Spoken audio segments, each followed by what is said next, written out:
الله الرحمن الرحيم الحمد لله رب العالمين وصلى الله وسلم وبارك وأنعم على نبينا محمد وعلى آله وأصحابه أجمعين أما بعد السلام عليكم ورحمة الله وبركاته. സഹോദരങ്ങളെ,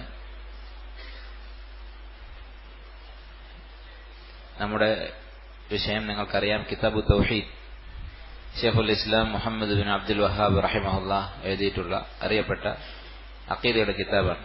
ഇതിനു മുമ്പ് നിങ്ങൾ സലാസത്തുൽ ഉസൂൽ പഠിച്ചിട്ടുള്ളവരാണ്. ആ കിതാബ് എഴുതിയിട്ടുള്ള അതേ മുഅല്ലിഫ്, അതേ ഗ്രന്ഥകാരനാണ് നമ്മുടെ ഈ കിതാബും എഴുതിയിട്ടുള്ളത്. അദ്ദേഹത്തിന്റെ ചരിത്രം നിങ്ങൾ കേട്ടിരിക്കും. സലാസത്തുൽ ഉസൂൽ ബോർഡ് എവിടെ വെക്കും? മറ്റേ പെന്നോട്ട് ഇതിന്റെ ചരിത്രം നിങ്ങൾ പല പ്രാവശ്യം കേട്ടിരിക്കും. അതുകൊണ്ട് ഞാൻ അതിലേക്ക് കടക്കുന്നില്ല. ഇബ്നു അബ്ദുൽ വഹാബ് റഹിമഹുല്ലാ ഒരു മുജദ്ദിദായിരുന്നു. ഷിർക്കും ഖുറാഫാത്തും നിറഞ്ഞു നിന്നിരുന്ന ഒരു നാട്. അത് അദ്ദേഹത്തിന്റെ ദഅവത്തിന്റെ ഫലമായി അള്ളാഹുവിന്റെ ഫദ്ൽ കൊണ്ടും തൗഫീഖ് കൊണ്ടും 200 വർഷമായി ഇന്നും തൗഹീദിന്റെ ഒരു ഉത്ഭവം പോലെ ലോകത്തിന് മുഴുവൻ തൗഹീദി ദഅവത്ത് എത്തിക്കുന്ന ഒരു കേന്ദ്രമായി നിലനിൽക്കുക. ഇത് യഥാർത്ഥ വിജയകരമായ മൻഹജ്, ദഅവത്തിന്റെ യഥാർത്ഥ രീതി, അത് തൗഹീദിൽ കെട്ടിപ്പടുത്തിട്ടുള്ള ദഅവത്താണ് എന്നതിനുള്ള തെളിവാണ്. മറ്റ് പല മാർഗങ്ങളും ഇസ്ലാമിന്റെ വിജയത്തിനു വേണ്ടി, മുസ്ലിങ്ങളുടെ ഇസ്സത്തിനു വേണ്ടി മുന്നോട്ട് വെച്ച ചിന്തകന്മാരും നേതാക്കന്മാരുമൊക്കെ ഉണ്ട്. പക്ഷേ അവരുടെയൊക്കെ ദഅവത്തുകൾ, അവരുടെയൊക്കെ ആശയങ്ങൾ കുറെ രക്തച്ചൊരിച്ചിലിനും സംഘടനകൾക്കും കാരണമായി എന്നതൊഴിച്ചാൽ യാതൊരു ഗുണവും മുസ്ലിങ്ങൾക്ക് അതുകൊണ്ട് കിട്ടുന്നില്ല. എന്നാൽ ഇബ്നു അബ്ദുൽ വഹാബ് റഹിമഹുല്ലാഹ് അദ്ദേഹവും ആലു സഊദ് എന്ന് പറയുന്ന രാജകുടുംബവും അവർ സ്ഥാപിച്ച തൗഹീദിൽ അധിഷ്ഠിതമായ രാജ്യം അള്ളാഹുവിന്റെ ഫദ്ൽ കൊണ്ട്, തൗഫീഖ് കൊണ്ട്, അവർക്ക് കുറ്റങ്ങളില്ലാഞ്ഞിട്ടല്ല, മറ്റെല്ലാ മുസ്ലിങ്ങളെയും പോലെ അവരും തെറ്റുകുറ്റങ്ങളുള്ളവരാണ്. പക്ഷേ തൗഹീദിൽ അവർ അടിയുറച്ചു നിൽക്കുന്നത് കൊണ്ട് അള്ളാഹു അവരുടെ നിർഭയത്വം നിലനിർത്തുന്നു. ലോകത്ത് ചരിത്രത്തിൽ മറ്റൊരു രാജ്യത്ത് ഇതുപോലെ സംഭവിച്ചിട്ടുണ്ടോ എന്നത് സംശയമാണ്. നമുക്കറിയാം, 200 വർഷമായി ഈ രാജ്യം തുടരുന്നു. ഇന്ന് ലോകത്തുള്ള ഏറ്റവും വലിയ ശക്തികളായിട്ടുള്ള മറ്റ് രാജ്യങ്ങൾ നമ്മൾ എടുത്തു നോക്കുക. ഒരു 100 വർഷത്തിന്റെ പിറകിൽ അവർക്ക് യാതൊരു മേൽവിലാസവുമില്ല. മാത്രമല്ല, ഈ രാജ്യം, അതിന്റെ ഭരണം, അവിടുത്തെ ഭരണാധികാരികളുടെ മദ്ഹല്ല ഞാൻ പറയുന്നത്, നേരെ മറിച്ച് തൗഹീദിൽ പടുത്തുയർത്തിയ ഒരു സമൂഹം. അതിനെ നശിപ്പിക്കാൻ പല ശത്രുക്കളും ശ്രമിച്ചു. ആദ്യത്തെ ഭരണകൂടം, ഇബ്നു അബ്ദുൽ വഹാബിന്റെ കൂടെ ഉള്ള മുഹമ്മദ് ബിൻ സഊദ് റഹിമഹുല്ലാഹ് സ്ഥാപിച്ച ഭരണകൂടം അദ്ദൗലത്തു സഊദിയത്തുൽ ഊല എന്നറിയപ്പെടുന്ന ഒന്നാം ആലു സഊദ്, അവരെ ഒരു പ്രാവശ്യം അധികാരത്തിൽ നിന്ന് പുറത്താക്കിയതാണ് ശത്രുക്കൾ. അധികാരം നഷ്ടപ്പെട്ടു. 20 വർഷം കൊണ്ട് അവർ വീണ്ടും തിരിച്ചു വന്നു. ഇതേ ഭരണാധികാരിയുടെ മകൻ അല്ലെങ്കിൽ പേരക്കുട്ടി. വീണ്ടും അവർക്ക് ഭരണം നഷ്ടപ്പെട്ടു. വീണ്ടും 20 വർഷത്തിന് ശേഷം അതേ ഭരണകൂടം, അതേ ആദർശത്തിൽ, അതേ റൂട്ടിലുള്ള ഭരണം വീണ്ടും തിരിച്ചു വന്നു. ഇങ്ങനെ ഒരു പ്രതിഭാസം ലോകത്ത് കാണാൻ സാധിക്കുകയില്ല. അറിയാം, മറ്റ് പല കൂട്ടരും കമ്മ്യൂണിസ്റ്റ് ഭരണം അത് വന്നു. വലിയ വ്യാമോഹങ്ങൾ, വാഗ്ദാനങ്ങൾ ജനങ്ങൾക്ക് നൽകിക്കൊണ്ട് അതിന്റെ ഹഖീഖത്ത് തിരിച്ചറിഞ്ഞപ്പോൾ ജനങ്ങൾ ആ ഭരണകൂടങ്ങൾക്കെതിരെ പുറപ്പെട്ടു. അവിടെ വീണ്ടും പഴയ മുതലാളിത്ത വ്യവസ്ഥ തിരിച്ചു വന്നു. ഇതുപോലെ ഓരോ ആദർശങ്ങളും ഒന്നിനും നിലനിൽപ്പില്ല. എന്നാൽ തൗഹീദിൽ പടുത്തുയർത്തിയ ഈ രാജ്യവും സമൂഹവും ഇന്ന് നിലനിൽക്കുന്നു. അല്ലാഹു തആല ഇനിയും അവർക്ക് കൂടുതൽ തൗഫീഖ് ചെയ്യുകയും അവരുടെ തെറ്റുകൾ തിരുത്താനുള്ള സൽബുദ്ധി നൽകുകയും ചെയ്യുമാറാകട്ടെ. ഏതായിരുന്നാലും ഇബ്നു അബ്ദുൽ വഹാബ് റഹിമഹുല്ലാഹ് അദ്ദേഹം ഇന്നും ലോകത്ത് മനുഷ്യർക്ക് ഗുണം കിട്ടിക്കൊണ്ടിരിക്കുന്ന ഒരു വ്യക്തിയാണ്. അദ്ദേഹത്തിന്റെ ദഅവത്തിന്റെ ഫലം, അദ്ദേഹത്തിന്റെ ഇസ്ലാഹിന്റെ ഫലം ഇന്നും മനുഷ്യൻ അനുഭവിക്കുന്നുണ്ട്. അദ്ദേഹത്തിന്റെ ദഅവത്തിൽ ആകർഷ്ടരായി അതിൽ നിന്ന് പ്രചോദനം ഉൾക്കൊണ്ട മറ്റു പല ഉലമാക്കളും ആണ് ലോകത്തിന്റെ നാനാഭാഗത്തും അദ്ദേഹത്തിന്റെ കാലശേഷം തൗഹീദ് പ്രചരിപ്പിച്ചു. നമ്മുടെ നാട്ടിൽ നമുക്കറിയാം, വഹാബികൾ എന്നാണ് മുവഹിദുകളായ ആളുകൾ പഴയ കാലത്ത് അറിയപ്പെട്ടിരുന്നത്. എന്തുകൊണ്ടാണ്? ഇദ്ദേഹമാണ് ഇതിന്റെ സ്രോതസ് എന്ന് ശത്രുക്കൾ മനസ്സിലാക്കിയിട്ടുണ്ട്. ഇതുപോലെ ലോകത്ത് ഒട്ടുമിക്ക രാജ്യങ്ങളിലും തൗഹീദ് പറയുന്നവൻ വഹാബിയാണ്. എന്തുകൊണ്ടാണ്? മുഹമ്മദ് ബിൻ അബ്ദുൽ വഹാബ് റഹിമഹുല്ലാഹ് അദ്ദേഹത്തിന് മുവഹ്ഹിദുകളുടെ ഒക്കെ ഹിദായത്തിൽ ഒരു സബബ് ആയിട്ടുണ്ട് റഹിമഹുല്ലാഹു റഹ്മത്തൻ വാസിഅ. അദ്ദേഹത്തിന്റെ ഈ കിതാബ് ഇത് പഠിക്കൽ ആവശ്യമാണ്. ഒരു പ്രാവശ്യം പഠിച്ചാൽ പോരാ. ഈ കിതാബിന്റെ പഠനം നമ്മൾ നിർത്താൻ പാടില്ല. ഒരു പ്രാവശ്യം ഇത് വായിച്ചു കഴിഞ്ഞാൽ വീണ്ടും നമ്മൾ വായിക്കണം. അതെന്തുകൊണ്ടാണ്? ഈ ഗ്രന്ഥം എഴുതിയ ഇബ്നു അബ്ദുൽ വഹാബിനോടുള്ള സ്നേഹം കൊണ്ട് അല്ല. അദ്ദേഹം നമ്മൾ സ്നേഹിക്കുന്നു, പക്ഷെ കാരണം അതല്ല. മറിച്ച് ഈ കിതാബിലുള്ളത് ആയത്തുകളും ഹദീസുകളുമാണ്. നമുക്കറിയാം ഇൽമിൽ ഏറ്റവും പ്രധാനപ്പെട്ട ഇൽമ് തൗഹീദാണ്. തൗഹീദിനേക്കാൾ വലിയ ഒരു ഇൽമില്ല. അതുകൊണ്ട് തന്നെ അള്ളാഹുവിന്റെ കിതാബിലുള്ള ആയത്തുകളിൽ ഏറ്റവും പ്രധാനപ്പെട്ട ആയത്തുകൾ തൗഹീദിന്റെ ആയത്തുകളാണ്. അതൊക്കെ ഈ കിതാബിലുണ്ട്. റസൂലിന്റെ ഹദീസുകളിൽ ഏറ്റവും അഫ്ളലായ ഹദീസുകൾ തൗഹീദിനെ കുറിച്ച് ഹദീസുകളാണ്. അതും അതിന്റെ പ്രധാന ഭാഗം ഈ കിതാബിൽ കാണാം. അതുകൊണ്ട് തന്നെ ഈ കിതാബ് ആവർത്തിച്ച് പഠിക്കണം. ഈ കിതാബിനെ കുറിച്ച് ചില ഉലമാക്കൾ പറഞ്ഞതായി കാണാൻ സാധിക്കും. കിതാബു തൗഹീദ് എഴുതിയതിനു ശേഷം പിന്നെ ഇതുപോലെ ഒരു കിതാബ് വേറെ ആരും എഴുതിയിട്ടില്ല തൗഹീദിനെ കുറിച്ച്. ഇത്ര വിശാലമായി തൗഹീദുമായി ബന്ധപ്പെട്ട ഒട്ടുമിക്ക മസ്അലകളും ഉൾക്കൊള്ളുന്ന ഒരു കിതാബ്, അതും കൂടുതൽ നീട്ടിപ്പരത്താതെ ആയത്തും ഹദീസും അതിൽ നിന്ന് മനസ്സിലാക്കാവുന്ന ഗുണപാഠങ്ങളും ചുരുങ്ങിയ വാക്കുകളിൽ ആണ് ഇബ്നു അബ്ദുൽ വഹാബ് റഹിമഹുല്ലാഹ് ഈ കിതാബിൽ എഴുതിയിട്ടുള്ളത്. എന്നാൽ ഞാൻ കൂടുതൽ ആമുഖം നീട്ടുന്നില്ല. ഈ കിതാബിലേക്ക് നമുക്ക് പ്രവേശിക്കാം, ഇത് നമുക്ക് പഠിക്കാം. അല്ലാഹു സുബ്ഹാനഹു വ തആല ഇത് ശരിക്കും മനസ്സിലാക്കാനും നമ്മുടെ തൗഹീദ് പുതുക്കി എപ്പോഴും സജീവമാക്കി നിലനിർത്താനും തൗഹീദിലേക്ക് ജനങ്ങളെ ക്ഷണിക്കാനും അത് പഠിപ്പിക്കാനും ഒക്കെയുള്ള തൗഫീഖ് നൽകി അനുഗ്രഹിക്കുമാറാകട്ടെ. നമ്മെ എല്ലാവരെയും അല്ലാഹു പൂർണ്ണമായ തൗഹീദോടുകൂടി മരണപ്പെടാനുള്ള തൗഫീഖ് നൽകി അനുഗ്രഹിക്കുമാറാകട്ടെ. ഇബ്നു അബ്ദുൽ വഹാബ് റഹിമഹുല്ലാഹ് പറയുന്നു, ബിസ്മില്ലാഹി അർ റഹ്മാനിർ റഹീം. ബിസ്മി കൊണ്ട് എഴുത്തുകൾ തുടങ്ങുക എന്നുള്ളത് സുന്നത്താണ്. റസൂലുള്ളാഹി സ്വല്ലല്ലാഹു അലൈഹി വസല്ലം രാജാക്കന്മാർക്ക് കത്തുകൾ എഴുതുന്ന സമയത്ത് എഴുതിയിരുന്നത് ബിസ്മില്ലാഹിർ റഹ്മാനിർ റഹീം മിൻ മുഹമ്മദ് ഇബ്നു അബ്ദില്ലാഹ് ഇലാ ഫുലാൻ ഇബ്നു ഫുലാൻ എന്ന് പറഞ്ഞുകൊണ്ടായിരുന്നു അദ്ദേഹത്തിന്റെ റിസാലകൾ, കത്തുകൾ ആരംഭിക്കാറുള്ളത്. അതുകൊണ്ട് തന്നെ ബിസ്മി കൊണ്ട് തുടങ്ങുന്നത് സുന്നത്താണ്. അൽഹംദുലില്ലാഹി വസല്ലല്ലാഹു അലാ മുഹമ്മദ് വഅലാ ആലിഹി വസഹ്ബിഹി വസല്ലം. ഇതും സുന്നത്തിൽപ്പെട്ടതാണ്. ഹംദും സലാത്തും പറയുക എന്നുള്ളത് പ്രധാനപ്പെട്ട എന്തെങ്കിലും കാര്യം പറയുമ്പോൾ ഹംദും റസൂലിന്റെ പേര് സലാത്തും ചൊല്ലുക എന്നുള്ളതും മുസ്തഹബായ കാര്യമാണ്. കിതാബു തൗഹീദ്, കിതാബു അത്തൗഹീദ്. നമുക്കറിയാം കിതാബ് എന്നുള്ള വാക്കിന്റെ അർത്ഥം ഗ്രന്ഥം. ആ വാക്ക് കിതാബുൻ എന്ന് പറയുന്ന അറബിയിലെ വാക്ക് ഉണ്ടായിട്ടുള്ളത് കാഫ് ത ബ എന്നുള്ള 3 അക്ഷരങ്ങൾ കൂടി ചേർന്നിട്ടാണ്. ഈ 3 അക്ഷരങ്ങൾ കൂടി ചേർന്നാൽ ജമാഅ, ഒരുമിച്ച് കൂടിയത് എന്നുള്ള ഒരു അർത്ഥമാണ് കിട്ടുക. അപ്പൊ ഇതിൽ നിന്നുണ്ടായിട്ടുള്ള വാക്കുകൾക്കൊക്കെ അങ്ങനെ ഒരു അർത്ഥമുണ്ടാകും. ഖതീബ എന്ന് പറഞ്ഞാൽ യുദ്ധത്തിലുള്ള ഒരു സംഘം, ഒരു ട്രൂപ്പ്, അതിനാണ് ഖതീബത്ത് എന്ന് പറയാം. അപ്പൊ കിതാബ് എന്ന വാക്ക് വരാനുള്ള കാരണം അക്ഷരങ്ങൾ കൂടി ചേർന്ന്, വാക്കുകൾ കൂടി ചേർന്ന്, ജുംലകൾ കൂടി ചേർന്നിട്ടാണ് കിതാബുകൾ ഉണ്ടാവുന്നത്. അതുകൊണ്ടാണ് കിതാബ് എന്ന് പറയുന്നത്. ഇനി ഈ കിതാബിന്റെ വിഷയം അദ്ദേഹം തന്നെ തലക്കെട്ടിൽ എഴുതിയിട്ടുണ്ട്, കിതാബു അത്തൗഹീദ്, തൗഹീദിന്റെ കിതാബ്. ഈ കിതാബിൽ പറയുന്ന വിഷയം തൗഹീദാണ് എന്നർത്ഥം.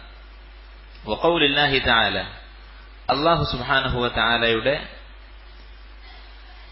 വാക്ക് എന്ന് പറഞ്ഞാൽ നിങ്ങൾക്ക് കാണാം ഇതിൽ എഴുതിയിട്ടുള്ളത് വഖൗലുല്ലാഹി എന്നുമുണ്ട്, വഖൗലില്ലാഹി, 2 രൂപത്തിലും വായിക്കാം. വഖൗലുല്ലാഹി എന്നാണെങ്കിൽ കിതാബു തൗഹീദ് എന്നതോടുകൂടി ആ സെന്റൻസ് അവസാനിച്ചു, കിതാബു തൗഹീദ്. പിന്നെ വഖൗലുല്ലാഹി തആല, അല്ലാഹു തആല എങ്ങനെ പറഞ്ഞിരിക്കുന്നു എന്ന് പറഞ്ഞ് അടുത്ത സെന്റൻസ്. അതല്ല വഖൗലില്ലാഹി എന്നാണെങ്കിൽ കിതാബു തൗഹീദി വഖൗലില്ലാഹി, തൗഹീദിന്റെയും അള്ളാഹുവിന്റെ ഈ പറഞ്ഞ ആയത്തിന്റെയും വിഷയത്തിലുള്ള കിതാബ് എന്നായിരിക്കും അർത്ഥം. അപ്പൊ 2 രൂപത്തിൽ അത് വായിക്കാം എന്നതിനാണ് ആ 2 ഹറക്കത്തും കൊടുത്തിട്ടുള്ളത്.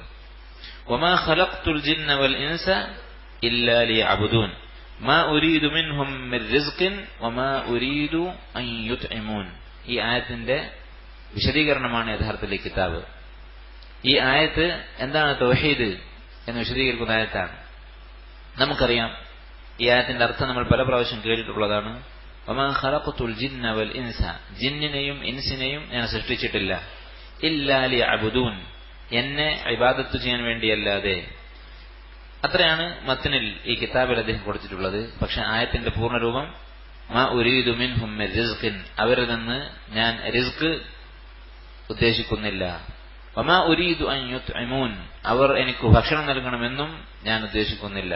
ഇന്നല്ലാഹ ഹുവർ റസ്സാഖു ദുൽ ഖുവ്വത്തിൽ മതീൻ, തീർച്ചയായും അല്ലാഹു ആകുന്നു എല്ലാവർക്കും റിസ്ക് നൽകുന്നവൻ, ദുൽ ഖുവ്വത്തിൽ മതീൻ, വളരെ വലിയ ഖുവ്വത്തുള്ളവൻ, അതിശക്തൻ. ഈ ആയത്തിൽ പറഞ്ഞിട്ടുള്ള വാക്കുകൾ ഞാൻ അതിന്റെ അർത്ഥം അറബിയിൽ തന്നെ പറയാം. നിങ്ങൾ ഇവിടെ പഠിക്കുന്നവരാണ്, ഇത് മദ്രസയാണ്, അതുകൊണ്ട് ഈ വാക്കുകളുടെ അർത്ഥം നിങ്ങൾ എഴുതി വെക്കുക. എഴുതി വെക്കാത്ത ഇൽമ് നമുക്ക് ഉപകരിക്കുകയില്ല. ഗാലിബൻ, അധികവും ഉപകാരം ഉണ്ടാകാനുള്ള സാധ്യത കുറവാണ്. വകുല്ലു സിർരിൻ ജാവസൽ ഇസ്നൈനി ശാഅ, ഒരു കവി പറഞ്ഞിട്ടുള്ളതാണ്. കുല്ലു സിർരിൻ ജാവസൽ ഇസ്നൈനി ശാഅ വകുല്ലു ഇൽമിൻ ലൈസ ഫീ അൽ ഖിർതാസി ളാഅ. ഏതൊരു രഹസ്യമാണോ രണ്ടാളെ കടന്നു പോകുന്നത്, രണ്ടാൾ കഴിഞ്ഞു, മൂന്നാമത്തെ ഒരാൾ അറിഞ്ഞത് ശാഅ, അത് പരന്നു കഴിഞ്ഞു, അത് പ്രചരിച്ചു കഴിഞ്ഞു. 2-3 ആളുകളെ വിളിച്ചിട്ട് ഞാൻ നിങ്ങളോട് മാത്രമായിട്ട് പറയുന്നതാണ് എന്ന് പറഞ്ഞിട്ട് കാര്യമില്ല. 2 ആള് മാത്രം അറിയുന്നതാണ് രഹസ്യം. മൂന്നാമത്തെ ഒരാൾ അറിഞ്ഞാൽ പിന്നെ അത് പരസ്യമായതിൽ വിഷമിച്ചിട്ട് കാര്യമില്ല. അതുപോലെ തന്നെ കുല്ലു ഇൽമിൻ ലൈസ ഫിൽ ഖർതാസ്, കടലാസിൽ എഴുതി വെച്ചിട്ടില്ലാത്ത ഇൽമൊക്കെ വാഅ, അത് പാഴാവാനുള്ളതാണ്, അത് മറക്കും, അത് നഷ്ടപ്പെട്ടു പോകും. അതുകൊണ്ട് എഴുതി വെക്കുക. ഈ ആയത്തിലുള്ള വാക്കുകൾ, ഒന്ന് അൽ ജിൻ, നമുക്കറിയാത്ത വാക്കുകൾ. അൽ ജിന്നു അറിയാത്തെന്ന് പറഞ്ഞാൽ സാധാരണ വളരെ പരിചയമില്ല ഉള്ള വാക്കുകളല്ലാത്ത ബാക്കിയുള്ള വാക്കുകൾ. അൽ ജിൻ എന്ന് പറഞ്ഞാൽ എന്താണ്? ആലമുൻ മുസ്തതിറുൻ അനിൽ അൻവാർ, ആലമുൻ മുസ്തതിറുൻ അൻ അൽ അൻവാർ, കാഴ്ചയിൽ നിന്ന് മറഞ്ഞ ഒരു ലോകം, മനുഷ്യന്റെ കാഴ്ചയിൽ പെടാത്ത ഒരു ലോകം.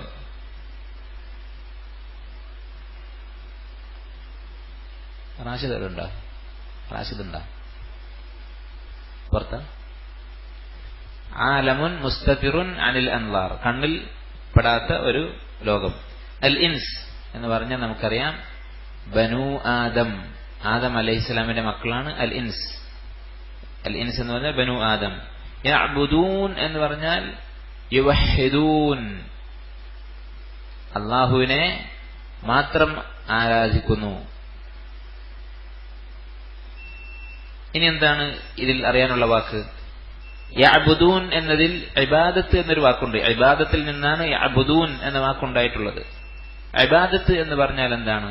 അതിന്റെ അറിയപ്പെട്ട തഅരീഫ്, നിർവചനം ശൈഖുൽ ഇസ്ലാം അബുൽ അബ്ബാസ് അഹ്മദ് ഇബ്നു അബ്ദുൽ ഹലീം ഇബ്നു തൈമിയ്യ റഹിമഹുല്ലാ അദ്ദേഹം പറഞ്ഞിട്ടുള്ള നിർവചനം, അൽ ഇബാദത്തു ഇസ്മുൻ ജാമിഉൻ. നിങ്ങൾ പല പ്രാവശ്യം കേട്ടിട്ടുണ്ടായിരിക്കും. ഇസ്മുൻ ജാമിഉൻ, വിശാലമായ ഒരു വാക്കാണ്, സമഗ്രമായ ഒരു വാക്കാണ്. ലികുല്ലി മാ യുഹിബ്ബുല്ലാഹ്, അല്ലാഹു ഇഷ്ടപ്പെടുന്ന എല്ലാത്തിനും പറയാവുന്ന, വയർല്ലാഹു, അല്ലാഹു തൃപ്തിപ്പെട്ടിട്ടുള്ള എല്ലാത്തിനും പറയാവുന്ന ഒരു പേരാണ്. അതെന്തൊക്കെയാവാം? മേൽ അഖ്വാൽ, വാക്കുകളാവാം, വൽ അഅമാൽ, പ്രവർത്തികളാകാം, അല്ലാഹിറ, ബാഹ്യമായി കാണുന്ന രൂപത്തിലാവാം, വൽ ബാത്തിന, പുറത്തേക്ക് കാണാത്ത ഒരാളുടെ മനസ്സിലുള്ള കാര്യങ്ങളാവാം. അപ്പൊ ഇബ്നു തൈമിയ്യ റഹിമഹുല്ലാ ഇബാദത്തിന്, എല്ലാ ഇബാദത്തും ഈ നിർവചനത്തിൽ ഉൾപ്പെട്ടു. അത് മനസ്സിലുള്ള ചിന്തകളാവാം, അള്ളാഹുവിനോടുള്ള സ്നേഹം, അതുപോലെ മുഅ്മിനീങ്ങളോടുള്ള സ്നേഹം, അതുപോലെ തന്നെ ദീനിന്റെ ശിആറുകളോടുള്ള തഅളീം, ബഹുമാനം, അതുപോലെ കുഫറിനോടും കുഫാറുകളോടുമുള്ള വെറുപ്പ്, ഇതൊക്കെ ഖൽബിലുള്ള ഇബാദത്തുകളാണ്, ബാത്തിനായിട്ടുള്ള ഇബാദത്തുകളാണ്. ളാഹിറായിട്ടുള്ളതെന്ന് പറഞ്ഞാൽ നമുക്കറിയാം, നമസ്കാരം, ഹജ്ജ്, ഇങ്ങനെയുള്ള അമലുകൾ. പിന്നെ വാക്കുകൾ ഇബാദത്തിൽ ഉൾപ്പെടും. സലാം പറയുന്നത്, ഷഹാദത്ത് കലിമ ചൊല്ലുന്നത്, ദിക്റുകൾ പറയുന്നത്, ഖുർആൻ ഓതുന്നത്, ഇതൊക്കെ നാവ് കൊണ്ടുള്ള ഇബാദത്തുകളാണ്. അമലുകളായിട്ടുള്ള ഇബാദത്തുകൾ, നമ്മൾ പറഞ്ഞ നമസ്കാരവും ഹജ്ജും അതല്ലാത്ത മറ്റ് എല്ലാ ശാരീരികമായി ചെയ്യുന്ന അമലുകളും അതിലുൾപ്പെടും. ഇതൊക്കെ ഉൾക്കൊള്ളുന്നതാണ് ഇബാദത്ത്. അപ്പൊ ഇബാദത്ത് എന്നുള്ള വാക്ക് ഖുർആനിലോ ഹദീസിലോ കാണുമ്പോൾ നമ്മുടെ മനസ്സിൽ ഏതാനും ചില ബാഹ്യമായ പ്രവൃത്തികൾ മാത്രമല്ല ഉണ്ടാകേണ്ടത്, നേരെ മറിച്ച് വിശാലമായൊരു വാക്കാണ്. അള്ളാഹുവിനോടുള്ള സ്നേഹം, അള്ളാഹുവിനെ കുറിച്ചുള്ള പേടി, എന്ത് പ്രതിസന്ധി വന്നാലും അള്ളാഹു എന്നെ രക്ഷിക്കും എന്നുള്ള സിഖത്ത്, ഉറച്ച വിശ്വാസം, അള്ളാഹുവിലുള്ള തവക്കുൽ, ഇതൊക്കെ ഉൾക്കൊള്ളുന്ന വാക്കാണ് ഇബാദത്ത് എന്നുള്ളത്. അതാണ് ഇബാദത്തിന്റെ അർത്ഥം. മാ ഉരീദു മിൻഹും മിൻ റിസ്ഖിൻ. റിസ്ഖ് എന്ന് പറഞ്ഞാൽ എന്താണ്? റിസ്ഖ് എന്ന് പറഞ്ഞാൽ കുല്ലു മാ യുൻതഫഉ ബിഹി, ഉപകാരമുള്ള എല്ലാ സാധനങ്ങളും, മനുഷ്യന് ഉപകാരമുള്ള എല്ലാം, അതാണ് റിസ്ഖ് എന്ന് പറയുന്നത്. ആ ഉപകാരം ഹലാലായ ഉപകാരമായിരിക്കാം, ഹറാമായ ഉപകാരമായിരിക്കാം. ഇപ്പൊ കള്ള് എന്ന് പറയുന്നത് അതിൽ ഒരു മൻഫഅത്തുണ്ട്, ഉപകാരമുണ്ട്. ആ ഉപകാരം എന്താണ്? ഫീഹിമ ഇസ്മുൻ കബീറുൻ വമനാഫിഉ ലിന്നാസ്, അതിൽ ജനങ്ങൾക്ക് ഉപകാരമുണ്ട്. വഇസ്മുഹുമ അക്ബറു മിൻ നഫഇഹിമ, പക്ഷെ അതിന്റെ ഉപദ്രവമാണ് കൂടുതൽ എന്ന് അല്ലാഹു തആല പറഞ്ഞിട്ടുണ്ട്. അപ്പൊ എന്തൊക്കെ സാധനങ്ങൾ മനുഷ്യന് ഉപകാരമുണ്ടോ അതൊക്കെ റിസ്ക് എന്നതിൽ ഉൾപ്പെടും. അത് ബാഹ്യമായി കാണുന്ന വസ്തുക്കളാവാം, ഭക്ഷണം, വസ്ത്രം, ഇങ്ങനെയുള്ള കാര്യങ്ങളാവാം. അത് മാത്രമല്ല മാനസികമായ ആന്തരികമായ റിസ്ക്കും ഉണ്ട്. അള്ളാഹു തരുന്ന മനസ്സമാധാനം, അതുപോലെ ദീനിലുള്ള വിശ്വാസം, ഇതൊക്കെ റിസ്ക്കാണ്. അപ്പൊ റിസ്ക് എന്ന് പറഞ്ഞാൽ മനുഷ്യന് ഉപകാരമുള്ള എല്ലാം. അല്ലാഹു തആല റിസ്ക് മനുഷ്യരിൽ നിന്ന് ഉദ്ദേശിക്കുന്നില്ല. ഇനി അള്ളാഹുവിനെ കുറിച്ച് പറയുകയാണ്, ഇന്നല്ലാഹ ഹുവർ റസ്സാഖു. അർ റസ്സാഖ് എന്നുള്ളത് അള്ളാഹുവിന്റെ ഒരു ഇസ്മാണ്, അസ്മാഉൽ ഹുസ്നയിൽപ്പെട്ട ഒരു ഇസ്മാണ്. എന്താണ് അർ റസ്സാഖ് എന്ന് പറഞ്ഞാൽ? കസീറുർ റിസ്ഖി ലിഖൽഖിഹി, തന്റെ സൃഷ്ടികൾക്ക് ധാരാളമായി റിസ്ക് കൊടുക്കുന്നവൻ. ഈ ലോകത്തുള്ള ഓരോ ജീവിയും അതിന് അള്ളാഹുവാണ് റിസ്ക് കൊടുക്കുന്നത്. കടലിനടിയിൽ ജീവിക്കുന്ന ജീവികളുണ്ട്, അതുപോലെ തന്നെ മാളത്തിൽ കഴിയുന്ന മനുഷ്യന് കാണാൻ സാധിക്കാത്ത ജന്തുക്കളുണ്ട്, ഉറുമ്പുകളുണ്ട്. എത്ര കോടിക്കണക്കിന് ജീവികൾ നമ്മുടെ ചുറ്റും ജീവിക്കുന്നുണ്ട്. ഇവക്കൊക്കെ റിസ്ക് കൊടുക്കുന്നതാരാണ്? അതാണ് കസീറുർ റിസ്ക്, ധാരാളം റിസ്ക് നൽകുന്നവൻ. അതുകൊണ്ടാണ് അർ റസ്സാഖ് എന്ന് പറഞ്ഞത്. ഫഅൽ എന്ന രൂപത്തിലുള്ള ഇസ്മ മുബാലഗത്തിന്റെ രൂപമാണ്, അഥവാ ധാരാളം എന്ന അർത്ഥത്തിൽ പറയുന്നത്. കദ്ദാബ് എന്ന് പറഞ്ഞാൽ ധാരാളം കളവ് പറയുന്നവൻ. അർ റസ്സാഖ് എന്നുള്ളത് അല്ലാഹു തആലയുടെ ഇസ്മാണ്. അതിന്റെ അർത്ഥം കസീറുർ റിസ്ഖി, ധാരാളമായി റിസ്ക് നൽകുന്നവൻ. ദുൽ ഖുവ്വ എന്ന് പറഞ്ഞാൽ സാഹിബുൽ ഖുവ്വ. ദു എന്ന അറബിയിൽ പറഞ്ഞാൽ സാഹിബ്, ഒന്നിന്റെ അവകാശി, ഉടമസ്ഥൻ, അല്ലെങ്കിൽ ഒരു സംഗതി അത് ഉള്ളവൻ എന്നാണ് അർത്ഥം. ദു മാലിൻ എന്ന് പറഞ്ഞാൽ പണമുള്ളവൻ. ദു ഹസബിൻ, നല്ല പാരമ്പര്യമുള്ളവൻ. ദു ജമാലിൻ, സൗന്ദര്യമുള്ളവൻ. ഇന്നല്ലാഹ ഹുവർ റസ്സാഖു ദുൽ ഖുവ്വ, ശക്തിയുള്ളവൻ. ഖുവ്വത്ത് എന്ന് പറഞ്ഞാൽ നമുക്കറിയാം, അതൊരു മലയാളം വാക്ക് പോലെ ആയിട്ടുണ്ട്. നമ്മൾ പറയും ഖുവ്വത്ത് ഇല്ല എന്ന് പറയും. അൽ മതീൻ എന്ന് പറഞ്ഞാൽ ഷദീദുൽ ഖുവ്വ, നല്ല ശക്തിയുള്ളവൻ, വളരെയധികം ശക്തിയുള്ളവൻ. ഏകദേശം ഒരേ അർത്ഥം തന്നെയാണ്. ദുൽ ഖുവ്വ എന്ന് പറഞ്ഞാൽ ശക്തിയുള്ളവൻ. അൽ മതീൻ എന്ന് പറഞ്ഞാൽ നല്ല ധാരാളമായ ശക്തിയുള്ളവൻ. ഇത് അള്ളാഹുവിന്റെ ഇസ്മുകളാണ്. അപ്പൊ ഇത്രയും വാക്കുകളാണ് ഈ ആയത്തിലുള്ള ഗരീബ്. അറബിയിൽ ഗരീബ് എന്ന് പറഞ്ഞാൽ ആർക്കും അറിയാത്ത വാക്ക് എന്നല്ല, സാധാരണ ഉള്ള വളരെ ലളിതമായ വാക്കുകളല്ലാത്ത കുറച്ച് പരിചയക്കുറവ് തോന്നുന്ന വാക്കുകൾ. ഇനി ഈ ആയത്തിന്റെ ഗുണപാഠങ്ങൾ, ഇതിൽ നിന്ന് കിട്ടുന്ന ഫായിദകൾ, ഈ ആയത്തിൽ നിന്ന് മനസ്സിലാക്കാൻ സാധിക്കുന്ന ചില കാര്യങ്ങൾ. ഒന്ന്, അതാണ് ഈ ആയത്തിലൂടെ ഇദ്ദേഹം ഉദ്ധരിക്കാൻ തന്നെയുള്ള കാരണം. അന്നൽ ഹിക്മത മിൻ ഖൽഖിൽ ജിന്നി വൽ ഇൻസ്, ജിന്നിനെയും ഇൻസിനെയും അള്ളാഹു സൃഷ്ടിച്ചതിൽ പിന്നിലുള്ള ഹിക്മത്ത്, അള്ളാഹുവിന്റെ ലക്ഷ്യം എന്താണ്? ഇഫ്റാദുല്ലാഹി ബിൽ ഇബാദ, അള്ളാഹുവിന് മാത്രമായി ഇബാദത്ത് ചെയ്യുക എന്നുള്ളതാണ്.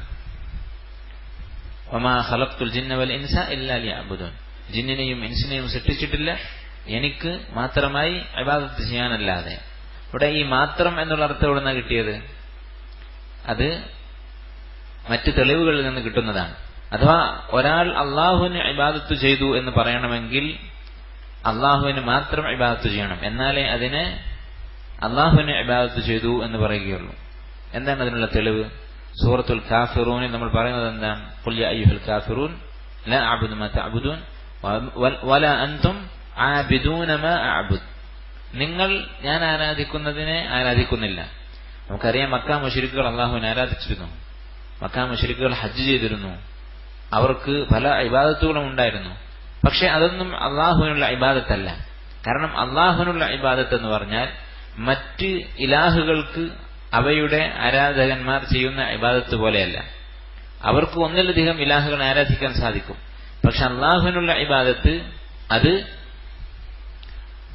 അള്ളാഹുവിന് മാത്രമാണെങ്കിലേ അതിന് ഇബാദത്ത് എന്ന് പറയുകയുള്ളൂ.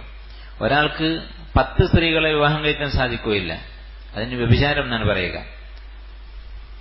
അതിന് ഇസ്ലാമിൽ നിക്കാഹ് എന്ന് പറയുകയില്ല. അള്ളാഹുവിനുള്ള ഇബാദത്ത് അത് അള്ളാഹുവിന് മാത്രമാണെങ്കിലേ അവൻ അള്ളാഹുവിനെ ആരാധിച്ചു, ഇബാദത്ത് ചെയ്തു എന്ന് പറയുകയുള്ളൂ. അത് ഈ ആയത്തിൽ നിന്ന് മനസ്സിലാക്കാം. അപ്പൊ ഇതാണ് അള്ളാഹു തആല നമ്മെ സൃഷ്ടിച്ചതിന്റെ ഹിക്മത്ത്. അള്ളാഹു നമ്മെ സൃഷ്ടിച്ചത് ഇതിനു വേണ്ടിയാണ്. അത് നമ്മൾ ഈ ദുനിയാവ് ആസ്വദിക്കാൻ വേണ്ടിയല്ല. നമ്മെ അള്ളാഹു സുബ്ഹാനഹു വ തആല കുറെ സുഖങ്ങൾ സൗകര്യങ്ങൾ ഒരുക്കി വെച്ച് ഇതൊക്കെ ആസ്വദിക്കാൻ വേണ്ടി പറഞ്ഞയച്ചതല്ല. അതുപോലെ തന്നെ എന്തെങ്കിലും തരത്തിലുള്ള വിദ്യാഭ്യാസം നേടാൻ വേണ്ടിയല്ല, എന്തെങ്കിലും അധികാരം നേടാൻ വേണ്ടിയല്ല. അതൊക്കെ ഈ ദുനിയാവിൽ അള്ളാഹു സംവിധാനിച്ചത് ഇവിടെ വലിയൊരു പരീക്ഷണം അള്ളാഹു ഉദ്ദേശിച്ചിട്ടുണ്ട്. ആ പരീക്ഷണം നടക്കാൻ വേണ്ടിയുള്ള സഹായകങ്ങളായിട്ടുള്ള ഘടകങ്ങൾ മാത്രമാണ് ഈ പറഞ്ഞതൊക്കെ. സമ്പത്തായാലും ഭാര്യമാരായാലും മക്കളായാലും ഇതൊക്കെ അള്ളാഹു സുബ്ഹാനഹു വ തആല പരീക്ഷിക്കുന്നത് മാത്രമാണ്. അടിസ്ഥാനപരമായ ലക്ഷ്യം എന്താണ്? അള്ളാഹുവിനുള്ള ഇബാദത്താണ്. ദുനിയാവിൽ മനുഷ്യനെയും ജിന്നിനെയും അള്ളാഹു സൃഷ്ടിച്ചതിന്റെ അടിസ്ഥാന ലക്ഷ്യം അള്ളാഹുവിനെ ഇബാദത്ത് ചെയ്യുക എന്നുള്ളതാണ്. ഇതൊരു മനുഷ്യൻ മനസ്സിലാക്കിയാൽ അവന്റെ ജീവിതത്തിൽ ഒരു ലക്ഷ്യബോധമുണ്ടാകും. ഞാൻ ജീവിക്കുന്നത് വെറുതെയാണ് എന്നവന് തോന്നുകയില്ല. ഏത് സാഹചര്യത്തിലായാലും ചില ആളുകൾക്ക് ദാരിദ്ര്യം ഒരു പരിധി വിട്ടു കഴിഞ്ഞാൽ ഇനി ഞാനിവിടെ ജീവിക്കുന്നതിന് അർത്ഥമില്ല എന്നവർക്ക് തോന്നും. ആത്മഹത്യ ചെയ്യുന്ന ആളുകൾ കണ്ടിട്ടില്ലേ? അവർ ആത്മഹത്യ ചെയ്യുന്നത് എന്തുകൊണ്ടാണ്? അവരുടെ ജീവിതത്തിൽ ഇനിയൊരു അർത്ഥമില്ല. ഇത്ര വലിയ ദാരിദ്ര്യം വന്നു, കടങ്ങളുണ്ടായി, ഇനി ഈ കടം ഞാൻ എങ്ങനെ വീട്ടും? പലർക്കും ആ കടം വീട്ടാനും സാധിക്കും, പക്ഷേ ഇത്ര വലിയൊരു സംഖ്യ ഇത് വീട്ടിൽ കഴിയുമ്പോൾ ഞാൻ എന്തായാലും ഒരു വയസ്സനായിട്ടുണ്ടാകും. അപ്പൊ ഇത്രയും കാലം എനിക്കിനി ജീവിതം ആസ്വദിക്കാൻ എന്തായാലും സാധിക്കുകയില്ല എന്നായിരിക്കും അയാളുടെ ചിന്ത. അപ്പൊ ഇനി മരിക്കാം എന്ന് തീരുമാനിക്കും. അങ്ങനെ ധൈര്യമില്ലാത്തവൻ മരിച്ചതുപോലെ ജീവിക്കും. അവരുടെ ജീവിതത്തിൽ പൂർണ്ണമായ നിരാശയായിരിക്കും. അങ്ങനെ ഒരു നിരാശ ഒരു മുഅ്മിൻ ഒരിക്കലും ഉണ്ടാവുകയില്ല. കാരണം അവന്റെ ജീവിതത്തിലുള്ള ആത്യന്തിക ലക്ഷ്യം, അടിസ്ഥാനപരമായ ഹിക്മത്ത്, അവനെ അള്ളാഹു പടച്ചു വിട്ടത് എന്തിനു വേണ്ടിയാണ്? അള്ളാഹുവിനെ ഇബാദത്ത് ചെയ്യാനാണ്. ആ ഇബാദത്തിന്റെ രൂപം പല അവസരങ്ങളിലും മാറിക്കൊണ്ടിരിക്കും. ഇബ്നുൽ ഖയ്യിം റഹിമഹുല്ലാഹ് പറയുന്നു, അള്ളാഹു തആല ഒരു മനുഷ്യന് പലതരത്തിലുള്ള ഉബൂദിയത്ത്, പലതരത്തിലുള്ള അടിമപ്പണി അള്ളാഹു കൊടുത്തുകൊണ്ടിരിക്കും. അത് ആ പണിക്കനുസരിച്ച്, ചെയ്യുന്ന അമലിനനുസരിച്ച് അവന്റെ സ്ഥാനം വ്യത്യാസപ്പെടും. ഒരാൾക്ക് നല്ല കടുത്ത തണുപ്പിൽ, കൊടും തണുപ്പാണ്, വെള്ളം തൊടാൻ സാധിക്കുന്നില്ല. അങ്ങനെയുള്ള സമയത്ത് വുളൂ ചെയ്യണം നമസ്കരിക്കാൻ. ശരീരത്തിന് വലിയൊരു ഉപദ്രവം വരുമെങ്കിൽ ഉദ്റുണ്ട്. പക്ഷെ സാധാരണഗതിയിലുള്ള തണുപ്പാണെങ്കിൽ അവന് രോഗം വരികയില്ല എന്നുണ്ടെങ്കിൽ ആ വെള്ളത്തിൽ വുളൂ ചെയ്യണം. അത് ഒരു ഉബൂദിയത്താണ്, അള്ളാഹുവിനുള്ള ഒരു ഉബൂദിയത്താണ്, ഒരു അടിമവേല അള്ളാഹു ഏൽപ്പിച്ചിട്ടുള്ള ഒരു പണിയാണ്. അതുപോലെ ചൂടുള്ള സമയത്ത് വുളൂ എടുക്കാൻ ഒരാൾക്ക് മനസ്സിൽ താല്പര്യം ഉണ്ടാകും. വുളൂ എടുക്കാൻ സമയം ആയോന്ന് നോക്കും നമസ്കരിക്കാൻ വേണ്ടി. അതും അള്ളാഹുവിനുള്ള ഒരു ഇബാദത്താണ്. പക്ഷെ ഇത് രണ്ടും ഒരുപോലെയല്ല. ഈ കഷ്ടപ്പെടുന്നവൻ പ്രതിഫലം കൂടുതലുണ്ട്. ഇതുപോലെ ഓരോ സാഹചര്യങ്ങളിലും, ഏത് സാഹചര്യം വന്നാലും ചിലപ്പോ നമ്മുടെ സ്ഥാനം ഉയരുക മാത്രമാണ് ചെയ്യുക പ്രയാസങ്ങൾക്കനുസരിച്ച്. അതുകൊണ്ട് തന്നെ ഒരു മുഅ്മിൻ ഒരിക്കലും വിഷമിക്കാനില്ല. അവന് കടം കയറിയാൽ അവൻ കടം വീട്ടുക എന്നുള്ള ഇബാദത്തിലാണ്. അവന് കടമൊന്നുമില്ല, നല്ല സമ്പത്തുണ്ടെങ്കിൽ തന്റെ സമ്പത്ത് അനുഭവിച്ചുകൊണ്ട്, ആസ്വദിച്ചുകൊണ്ട് മനസ്സിൽ അള്ളാഹുവിന് ശുക്ർ ചെയ്യുക, അള്ളാഹുവിന്റെ നിഅമത്ത് മറ്റുള്ളവരോട് എടുത്തു പറയുക, അള്ളാഹുവിന്റെ അടിമകളായ മറ്റുള്ളവർക്ക് കഴിയുന്ന പോലെ സഹായം ചെയ്യുക എന്നുള്ള ഇബാദത്തിലായിരിക്കും. ഇങ്ങനെ ഏത് സാഹചര്യത്തിനും ഒരു മുഅ്മിൻ ഇബാദത്തിലാണ്. അതുകൊണ്ട് തന്നെ ഈ കാര്യം മനസ്സിലാക്കുന്നത് ഒരാൾക്ക് റാഹത്തുണ്ടാക്കുന്നതാണ്. മാത്രമല്ല നാളെ പരലോകത്ത് അവന് വിജയിക്കാൻ ഇത് മനസ്സിലാക്കിയേ തീരുകയുള്ളൂ. ഒരാൾക്ക് ഞാൻ എന്തിനാണ് ജീവിക്കുന്നതെന്ന് മനസ്സിലായിട്ടില്ലെങ്കിൽ, അതിനെക്കുറിച്ച് ബോധമില്ലെങ്കിൽ അവൻ എങ്ങനെയാണ് ആ ലക്ഷ്യം പൂർത്തിയാക്കാൻ സാധിക്കുക? നമുക്ക് സാധാരണ പറയാറുണ്ട്, സ്കൂളിലൊക്കെ പഠിക്കുന്ന കുട്ടികൾ എന്തിനാണ് പഠിക്കുന്നത് എന്നൊരു ബോധമില്ല. അങ്ങനെയുള്ള കുട്ടികൾ ഭാവിയെക്കുറിച്ചൊരു പ്രത്യേകിച്ച് യാതൊരു ലക്ഷ്യവുമില്ല. അവർ ഒരു നിലക്കും അവരെ നന്നാക്കാൻ ഒരാൾക്കും സാധിക്കുകയില്ല. കാരണം അവർക്ക് ഒരു ലക്ഷ്യം ജീവിതത്തിലില്ല. നേരെ മറിച്ച് ഒരു ലക്ഷ്യമുള്ളവൻ അവൻ അതനുസരിച്ച് അധ്വാനിക്കും. ഇത് അറിയപ്പെട്ട കാര്യമാണ്. അല്ലാഹു സുബ്ഹാനഹു വ തആല അവന്റെ സൃഷ്ടിപ്പിന്റെ ലക്ഷ്യം നമുക്ക് അറിയിച്ചു തരികയാണ്, ലിയഅ്ബുദൂൻ, എനിക്ക് മാത്രം ഇബാദത്ത് ചെയ്യുക എന്നതാണ്. അടുത്തതായി ഈ ആയത്തിൽ നിന്ന് മനസ്സിലാക്കാവുന്ന മറ്റൊരു കാര്യം, ഇസ്ബാത്തു വുജൂദിൽ ജിൻ, ജിന്ന് എന്ന് പറയുന്ന ഒരു വർഗം, ഒരു സൃഷ്ടി അള്ളാഹുവിനുണ്ട്, അവരെ അള്ളാഹു സൃഷ്ടിച്ചിട്ടുണ്ട് എന്ന കാര്യം.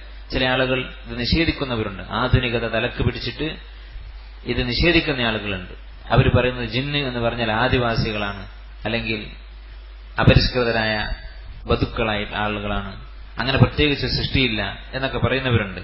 പക്ഷേ അത് ശരിയല്ല. കാരണം ഇവിടെ അല്ലാഹു തആല അൽ ജിന്ന വൽ ഇൻസ, രണ്ട് വർഗങ്ങളായി മനുഷ്യരെയും ജിന്നിനെയും കുറിച്ച് പറയുകയുണ്ടായി. അപ്പം മനുഷ്യന് പുറമെ അൽ ജിൻ എന്ന് പറയുന്ന ഒരു വർഗം ഈ ലോകത്തുണ്ട്. ജീം, നൂൻ, നൂൻ, ഈ 3 അക്ഷരങ്ങൾ കൂടി ചേർന്നിട്ടാണ് ഒരു ജീമും 2 നൂനും, അത് കൂടിയിട്ടാണ് ഈ വാക്കുണ്ടായിട്ടുള്ളത്. ഈ 3 അക്ഷരങ്ങൾ കൂടി ഉണ്ടായിട്ടുള്ള വാക്കുകൾ ഒക്കെ അൽ ഇസ്തിതാർ, മറഞ്ഞിരിക്കുക എന്ന ഒരു ആശയം അതിലുണ്ടായിരിക്കും. അതിനെ ചുറ്റിപ്പറ്റിയുള്ള അർത്ഥങ്ങളായിരിക്കും അതിൽ നിന്നുണ്ടാകുന്ന വാക്കുകൾക്കൊക്കെ ഉണ്ടാവുക. അതിനൊരുപാട് ഉദാഹരണങ്ങളുണ്ട്. അൽ ജന്ന, സ്വർഗം. എന്തുകൊണ്ടാണ് ആ പേര് വന്നത്?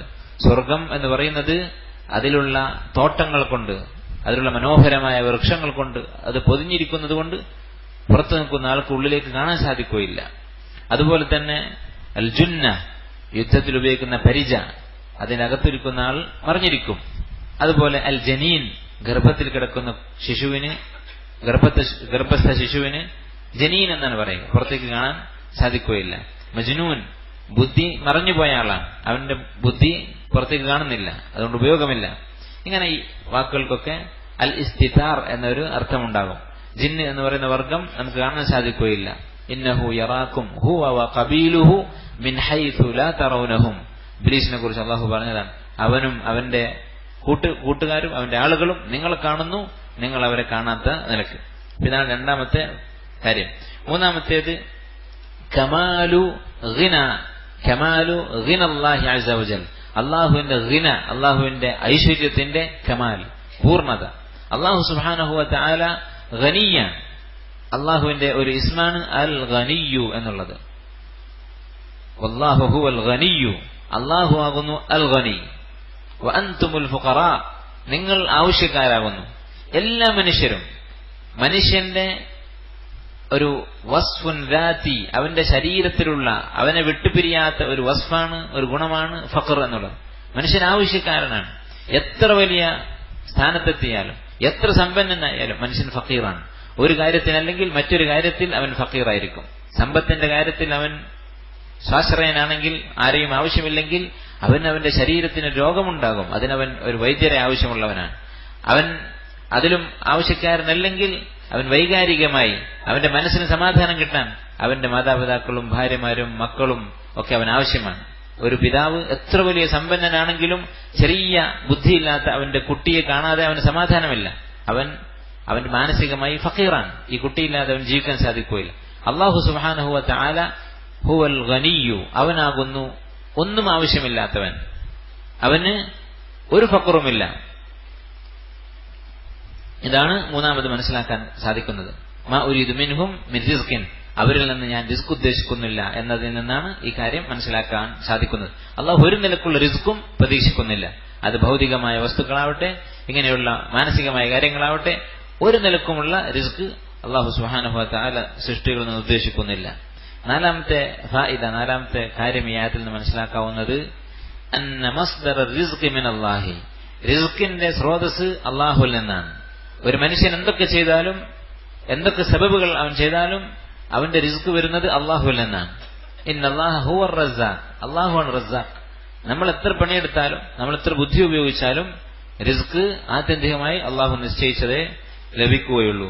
അഞ്ചാമത്തെ ഫായിദ ഇസ്മാതു ഇസ്മൈനി മിൻ അസ്മാഇല്ലാഹിൽ ഹുസ്ന, അള്ളാഹുവിന്റെ അസ്മാ അൽ ഹുസ്നയിൽപ്പെട്ട മനോഹരമായ ഇസ്മുകളിൽപ്പെട്ട 2 ഇസ്മുകൾ, അർ റസ്സാഖ് അൽ മതീൻ എന്നുള്ള 2 ഇസ്മുകൾ. അർ റസ്സാഖ് അൽ മതീൻ എന്നുള്ള 2 ഇസ്മുകൾ ഈ ആയത്തിൽ പരാമർശിച്ചിട്ടുണ്ട്. ഇത്രയും കാര്യങ്ങളാണ് ഈ ആയത്തിൽ നിന്ന് മനസ്സിലാക്കാൻ സാധിക്കുന്നത്. അടുത്തതായി അദ്ദേഹം കൊടുത്തിട്ടുള്ള ആയത്ത് വഖൗലുഹു, അവിടെയും വഖൗലിഹി എന്ന് വായിക്കാം. നേരത്തെ പറഞ്ഞ പോലെ അങ്ങനെ ആവുമ്പോൾ കിതാബു തൗഹീദും തൗഹീദിന്റെയും ഈ പറയുന്ന ആയത്തുകളുടെ വിശദീകരണവും ആയിട്ടുള്ള കിതാബ് എന്നായിരിക്കും അർത്ഥം. വലഖദ് ബഅസ്നാ ഫീ കുല്ലി ഉമ്മത്തിൻ റസൂലൻ അൻ ഇഅ്ബുദുല്ലാഹ വജ്തനിബുത് താഗൂത്ത്.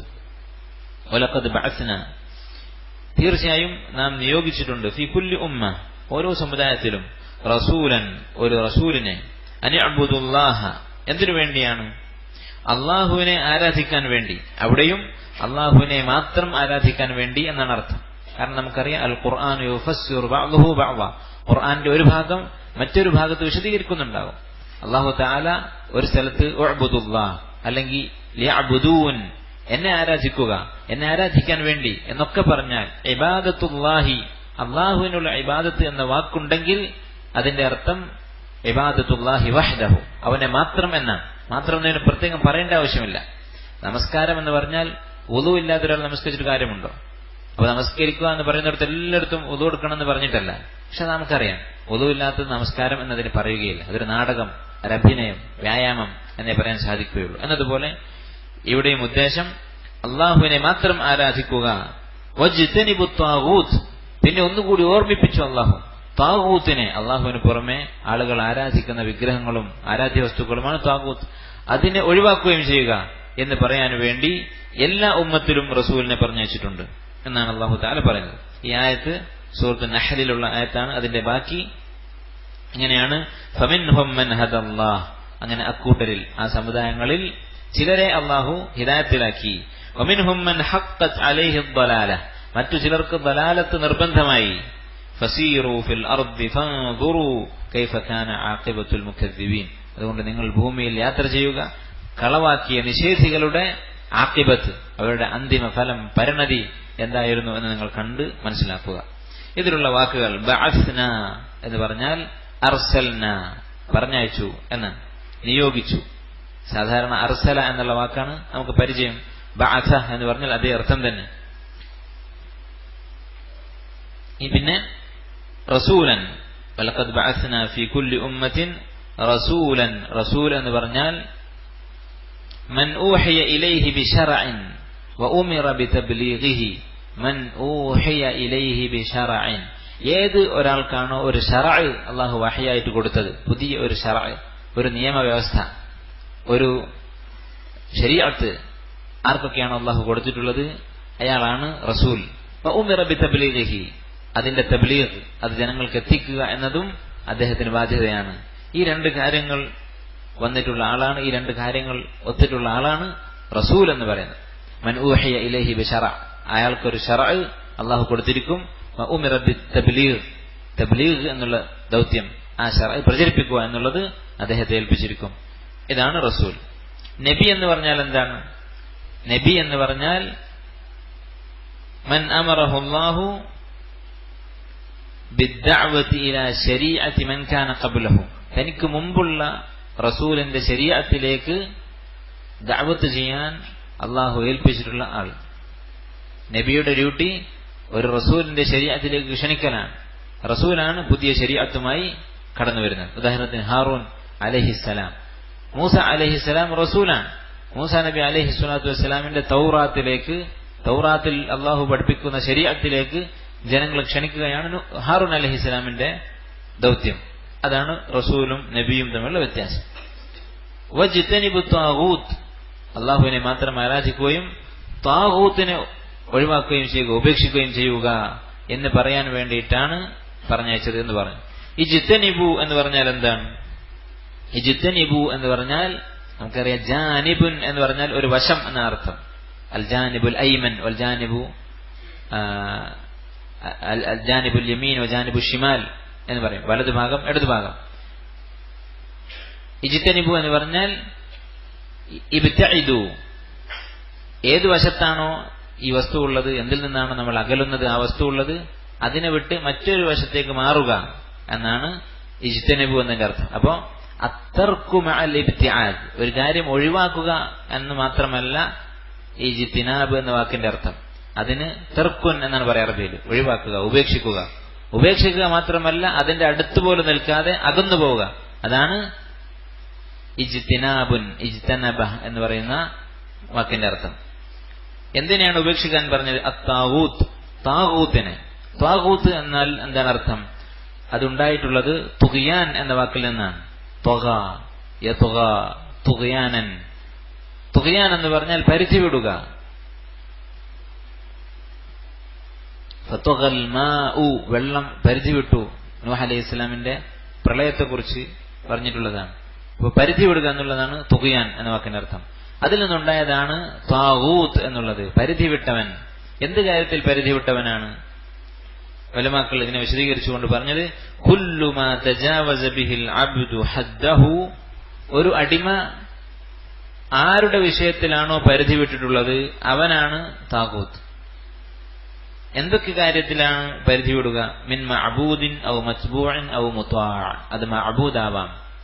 ഒരാൾ അള്ളാഹുവിനെ മാത്രമേ ആരാധിക്കാവൂ, ആ പരിധി വിട്ട് മറ്റൊരാൾ ആരാധിച്ചു, മറ്റേ വ്യക്തിയെ സ്നേഹിച്ച് പരിധി വിട്ട് ആരാധിച്ചു.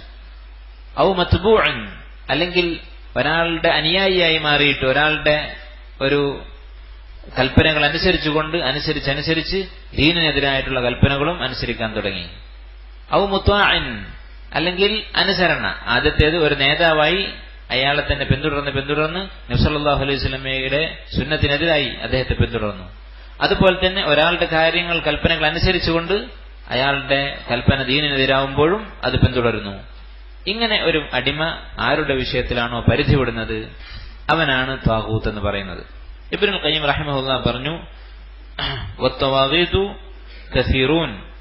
ഇബ്നുൽ ഖയ്യിം റഹിമഹുല്ലാഹ് അദ്ദേഹം താഗൂത്തിനെ കുറിച്ച് വിശദീകരിച്ചുകൊണ്ട് പറഞ്ഞിട്ടുള്ളതാണ്, താഗൂത്തുകൾ കുറെയുണ്ട്, പലതരത്തിലുള്ള താഗൂത്തുണ്ട്. റുഊസുഹും ഖംസ, അവരുടെ തലവന്മാർ 5 പേരാണ്. നിങ്ങൾ സലാസുൽ ഉസൂലിന്റെ വിശദീകരണത്തിൽ കേട്ടിരിക്കും. ഇബ്ലീസ് ആണ് ഒന്നാമത്തെ താഗൂത്ത്, ലഅനഹുല്ലാഹ്. ഇബ്ലീസ് ആണ് ആദ്യത്തെ താഗൂത്ത്. ഇബ്ലീസ് ജനങ്ങളെ പിഴപ്പിക്കാൻ വേണ്ടി ശ്രമിക്കുന്നവനാണ്, ആളുകളെ ഷർറിലേക്ക് ക്ഷണിക്കുന്നവനാണ്. രണ്ടാമത്തേത് മൻ ഗയ്യറ അഹ്കാമല്ലാഹ്, അള്ളാഹുവിന്റെ ദീൻ, അള്ളാഹുവിന്റെ നിയമങ്ങൾ മാറ്റം വരുത്തുന്നവൻ. അതുപോലെ തന്നെ മൻ ഹക്കമ ബിഗൈരി മാ അൻസലല്ലാഹ്, അള്ളാഹുവിന്റെ ദീൻ ഉപേക്ഷിച്ച് വേറെ നിയമങ്ങൾ കൊണ്ട് ഭരണം നടത്തുന്നവൻ. നാലാമത്തേത് മൻ ദഅ ഇലാ ഇബാദത്തി നഫ്സിഹി, തന്നെ ആരാധിക്കാൻ മറ്റുള്ളവരെ ക്ഷണിക്കുന്നവൻ. വ്യാജ ദൈവങ്ങൾ, ജീവിച്ചിരിക്കുന്ന ദൈവങ്ങളെ നമുക്കറിയാം, അങ്ങനെ എന്നെ ആരാധിക്കൂ എന്ന് പറയുന്ന ആളുകൾ. അഞ്ചാമത്തേത് മൻ ഉബിദ മിൻ ദൂനില്ലാഹി വഹുവ റാദിൻ ബിൽ ഇബാദ, ഒരാളെ ആളുകൾ ആരാധിക്കുന്നു, അവൻ ഇങ്ങോട്ട് ക്ഷണിച്ചിട്ടല്ല, പക്ഷെ ആളുകൾ ആരാധിക്കുമ്പോൾ അവൻ അതിൽ തൃപ്തിയാണ്, പ്രതിഷേധമില്ല, അങ്ങനെയുള്ളവൻ. ഇതൊക്കെ താഗൂത്തുകളുടെ ഇനങ്ങളാണ്. ഇങ്ങനെയുള്ള പരിധിവിട്ട നേതാക്കന്മാർ, ഷെറിന്റെ നേതാക്കന്മാർ, അതാണ് താഗൂത്ത് എന്നതിന്റെ അർത്ഥം. എന്നിട്ട് അല്ലാഹു തആല പറയുന്നു, ഇവിടെ മത്നിൽ ആയത്ത് എത്രയേ കൊടുത്തിട്ടുള്ളൂ, അതിന്റെ ബാക്കി ഞാൻ വായിച്ചു. ഫമിൻഹും മൻ ഹദല്ലാഹ്, ആ പ്രബോധിതരുടെ കൂട്ടത്തിൽ, സമുദായത്തിന്റെ കൂട്ടത്തിൽ ചിലരെ അല്ലാഹു ഹിദായത്തിലാക്കി. അതിൽ പറഞ്ഞ ഹദ എന്ന വാക്കിന്റെ അർത്ഥം വഫഖഹു ലിൽ ഖൈർ. ഹദ എന്ന് പറഞ്ഞാൽ വഫഖഹു ലിൽ ഖൈർ.